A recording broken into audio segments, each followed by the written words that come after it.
जो कभी भी बड़े धमाके में बदल सकती है। एक तरफ दुनिया की सबसे बड़ी सैन्य ताकत है जो हजारों किलोमीटर दूर से आकर किसी और के समुद्र में गश्त लगाती है, और दूसरी ओर एक ऐसा देश जो सदियों से अपनी जमीन और अपने पानी की रक्षा करता आया है।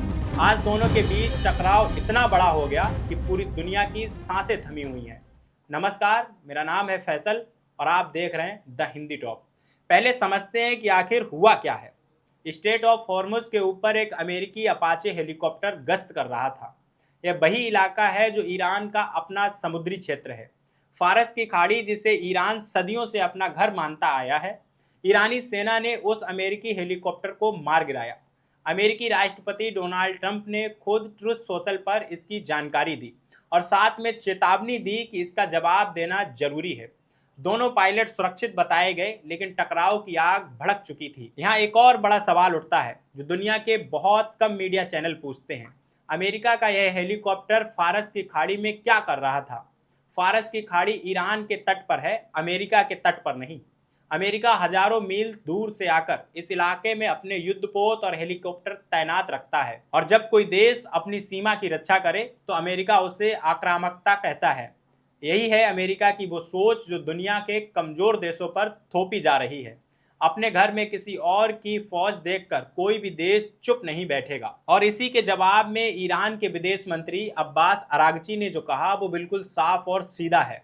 उन्होंने सोशल मीडिया पर लिखा कि अमेरिका ने युद्ध के मैदान में हार झेलने के बाद भी हमारे इरादों को परखने की कोशिश की। हमारी सशस्त्र सेनाएं किसी भी हमले का जवाब देना नहीं छोड़ेंगी। और सबसे अहम बात, उन्होंने कहा कि अगर सुरक्षित रहना है तो हमारा इलाका छोड़ दो। फारस की खाड़ी के इतिहास में घुसपैठियों के बुरे अंजाम के कई अध्याय दर्ज हैं।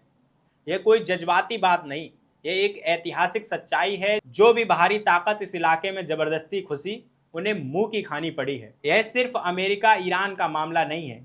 इस दौरान ईरान और इजराइल के बीच भी सीधे हमले जारी हैं। एक ईरानी पेट्रोकेमिकल प्लांट को निशाना बनाया गया और इजरायली सैन्य ठिकानों पर भी हमले हुए। यानी एक तरफ इजराइल है, दूसरी तरफ अमेरिका, और बीच में ईरान अकेला लड़ रहा है। फिर भी ईरान ने घुटने नहीं टेके। ये वही ईरान है जिस पर दशकों से आर्थिक प्रतिबंध लगाए गए, जिसे अंतर्राष्ट्रीय मंचों पर अकेला किया गया, फिर भी वो खड़ा रहा। और अब अमेरिका की सीधी एंट्री के बाद पूरे मिडिल ईस्ट में हालात विस्फोटक हो गए हैं। सेंटकॉम यानी अमेरिकी सेंट्रल कमांड ने कहा कि उन्होंने आत्मरक्षा में ईरान पर हमले शुरू किए। लेकिन सोचिए, जब आप किसी के घर में घुसकर उसे चुनौती दें और वो जवाब दे, तो क्या आप उसे आक्रामकता कहेंगे? यही वो दोहरा मापदंड है जो अमेरिका दशकों से दुनिया पर थोपता आया है। और स्ट्रेट ऑफ हॉर्मुज सबको याद रहना चाहिए, दुनिया का करीब 20% तेल इसी के रास्ते से गुजरता है।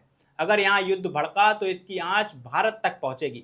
अब सवाल यह है कि क्या अमेरिका को यह अधिकार है कि वो हजारों मील दूर आकर किसी और के इलाके में अपनी फौज तैनात रखे? क्या ईरान का अपनी सीमा की रक्षा करना गलत है? नीचे कमेंट में अपनी राय जरूर बताइए।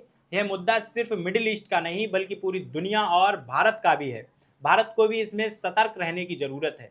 वीडियो पसंद आई हो तो लाइक करिए, चैनल को सब्सक्राइब करिए।